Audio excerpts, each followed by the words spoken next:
We are in the final round of the tournament, and the map is the aforementioned Salem Bay. If my poor game can get loaded in. There we go.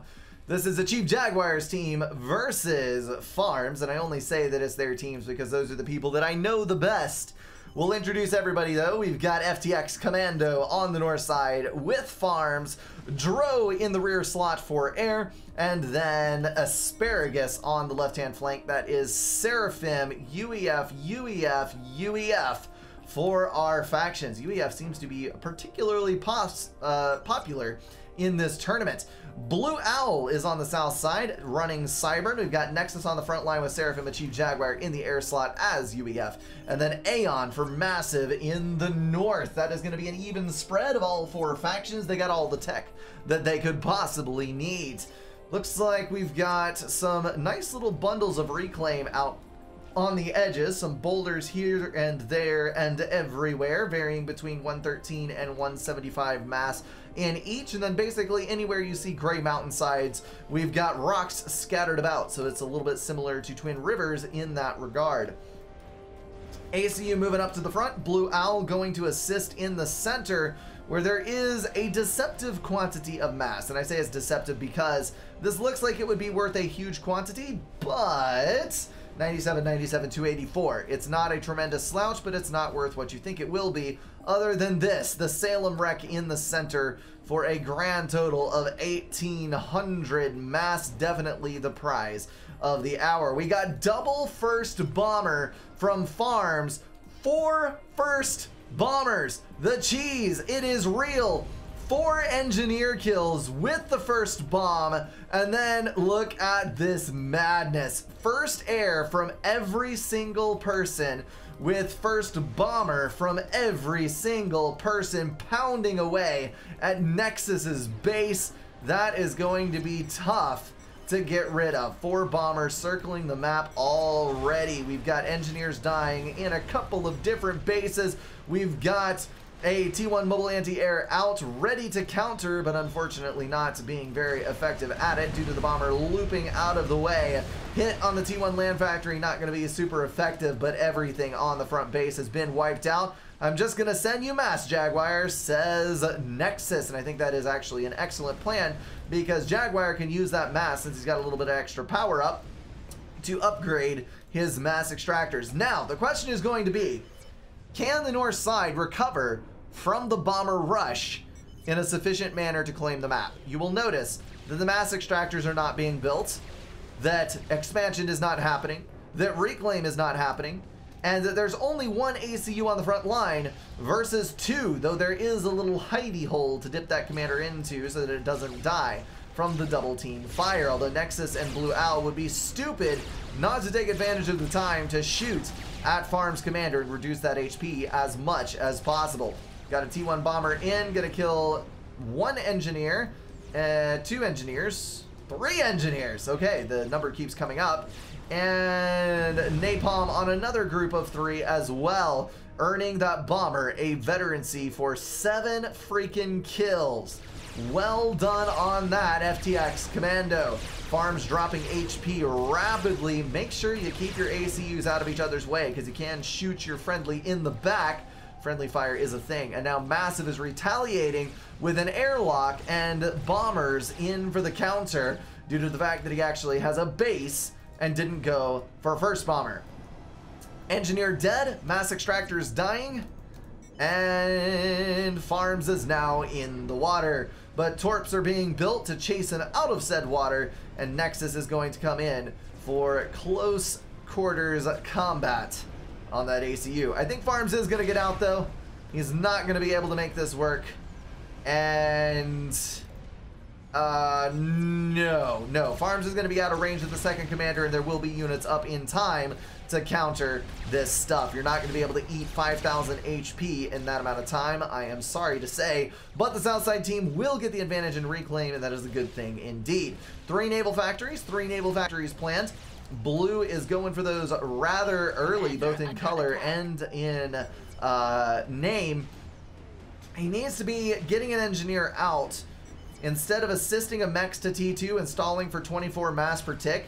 Look at this. He's got all of this. He's got 113, 175, 113. He's got mass back here, although that technically belongs to Jaguar because it's cut off by a wall. But he has 4 large boulders and a huge quantity of mass to reclaim on this side that would greatly speed up his move into the naval game. So I don't really know why he's stalling so hard when he doesn't need to. Oh look, it's 3 commanders in a pond. And Farms tries to get out again. Dro is now on the front line. The air player's commander is moving up to the front edge in order to reinforce Nexus. Rather get mass. Yes. Yes, you can kill that commander later. Right now, you just need to get all the mass you can. Dro moving up. Need to be careful not to get double teamed in this situation, but due to the health deficit, I don't think that it'll be that big of a deal even if they do. Although Farms is now rocking a total of 6 land factories, or at least there will be 6 once those enter production. He is going to go for full bore spam and try to get rid of these guys. In the center, looks like Nexus has planned 4 land factories and a little bit of a power queue. We've got 1 land factory, then the Navy on this edge, and then 2 air factories, 2 land factories from the right. So Farms is definitely going to outspam the center, and that might turn into kind of a bad situation as the game goes on. We've got 2 naval factories here, but one of them is not being built. Looks like it's just FTX Commando on 1 factory assisting the build with the ACU. And then on the other edge, that is going to give a 50% build speed boost, I think. Yes, it is. On the other edge, we've got 4 naval factories planned. Oh, good lord, there's actually a 300 mass rock out on the edge as well. So much mass in random locations.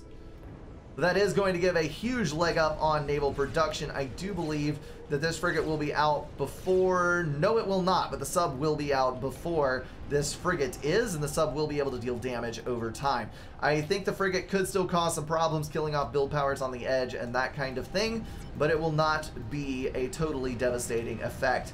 Team Crush Air says Nexus. I don't know whether he's saying his team should crush air or the team has crushed air, but either one is true because you should try to crush the air game. Airdrop to the rear, got 2 more large boulders, 2 mass extractors, and a pretty good amount of reclaim on the back edge. Jaguar has already eaten through most of his stuff. He's saying, not this time, foes! You shall not outmass me! 35 mass per tick for both achieved and massive, so they are doing quite well for themselves on income. Dro getting the T2 upgrade. No, that is gun, sorry. And Farms almost ready to complete gun as well. We've got 3 ACUs up on the front line. This is going to be a hard push in. Massive may die. It looks like everything is queued over to this side. Radar is up on the front. Double guns are pushing. Massive has no backup. And there's no land units. Oh my. Oh me, oh my. This is not good. Massive, bro, I hope that interceptor sees what's going on. I hope you pay attention to the extended gun barrels on these ACUs. If you're ever wondering, by the way, that long gun barrel only appears after the ACU gets a gun upgrade. So if you see that, you know he has gun. He also gets extensions on the other side for T2. So you can easily tell what upgrade an ACU has just by passing by. If he gets the backpack upgrade, it could be either shield or tac missile, but I think the backpacks do look different. The tac pack has the like trap door in the top, so I can't swear by that, but I think so. All right, creator of Creeper World just posted a new video. I haven't seen it yet. I will look at it a little bit later. Massive is retreated to the base. He sees the vast horde of T1 that is headed in his direction, and I am sure that he is going to try to do something to counter. He's going T2 on an air factory. Maybe he can get some T2 point defense up, but I think by the time he builds it, the ACUs will be on his doorstep, so not necessarily a great thing. He does have the mass income to do some interesting stuff, though, so all the more power to him. I think he is power stalled, in fact. Either that or the income that we saw a little bit earlier was due to reclaim. I do not know which it is. I can't click over because the sim tick is frozen. Well then, there we go. Now we're back up. Yes, he is power stalled like a mofo and screaming for help in the chat. Perhaps there was a pause, I know not. But he is going to get the T2 factory completed. Assist for the T2 engineer. Come on, come on, come on, come on, come on, come on, come on, come on. Start building. Start building. Did you queue anything? You didn't queue your dang factory. There it is. There it is. Now we got an engineer. Okay, so Guncom's moving over to this edge. Nexus moving into range, but he needs to get the hell out of there as quickly as he can. Because if he gets trapped outside the water versus 2 gun commanders, that is not going to end well for him. We got T2 point events going up on the front line, which should be able to deny the Guncoms as long as he gets enough of it up. But at this point in time, I don't think he has enough of it up. What I would actually be doing here is just using the T2 factory to build Auroras for the T1 tank damage and use the engineers up on the front to assist those T2 point events being built. That is more T2s coming online. Not particularly fantastic. ACUs are moving into range. They will be able to overcharge the engineers shortly. Overcharges on the point event. Massive now under fire from both Guncoms as he moves in front to absorb a blow. And Gunship Snipe in from Jaguar, who has the air control. This might be able to save Massive. Farms is going to die. He can't get to the water in time under fire from 5 gunships. Massive retreating to the back in the middle of his power generators. Farms going up in a nuclear fireball, meeting his oblivion. And that just leaves Dro versus Massive. He might mutual. There is a T1 point defense online, which he eradicates post-haste. We've got 3,000 HP versus 4,000 HP, but more gunships are coming in. So that is going to be a mutual KO for these players. Oh no. Oh, yep, that is. Massive control Cade to make sure that the enemy ACU did not get out of range. That was a trade 2 for 1, which is not a great place to be. Achieve Jaguar up on the front line. He does have his gun upgrade. Blue Owl and Nexus are unupgraded. And then on the south side, we've got a little bit of a problem with Navy, but not enough of one to be concerned about. Loads of assistance on that factory to get as many units online as possible. Looks like FTX Commando is moving out to get the reclaim and get these bases back on track as quickly as he possibly can. He's also building more factories, at least one right there. I would be building 5 or 6 extra factories to get more spam online, but he is a 1700 rated player, so we should leave him alone. He should know better than I. 500 power in the hole on stall. That means that he was surviving from his team's overflow, and that is not a good place to be when your team is dying. So there's T2 gunships in on Asparagus, another death, and then the gunships move towards the north. Massive saying after that, go for T3 Air. I don't think there's any need for T3 Air because there's only one commander left.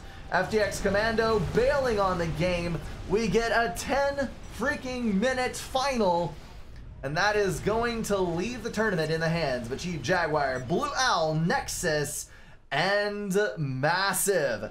Well freaking done to Jaguar. That was actually a pretty cool match because the Guncom rush put so much pressure on Massive. Had Jaguar not gotten up very early to a high level of eco and then to the T2 air factories in order to build those gunships, that would have ended completely differently. Also, the North team to a certain degree ignored air. That was definitely a mistake. We only had, what, we got 3 air factories back here. 1 air factory, 1 air factory, and 1 air factory? Yes. And then Achieve Jaguar had all of this assistance. And then we had T2 air, double air factory from that side as well. And then the 2 air factories rolling into T2 air on this side, though I know that that T2 air factory did not produce a single unit. So that, my friends, is the end of the tournament. Long may it rest, never to rise again. Well, hopefully the peoples who needed these replays got enough usable replays to get some balance testing done. I know that we didn't see as much T3 land as we probably could have, but well, it is what it is. Some people get a brand new shiny avatar, and they get bragging rights, and that is what really matters. Yes, this game didn't even see T2 land. All right, I am gonna end this there. That is gonna wrap everything up for this video, guys. If you enjoyed it, feel free to drop a like and share it with someone. If you want to support the channel, catch the streams, or join the Discord, check out the links in the description. Thank you all for being at least partially insane, and I will see you in the next one.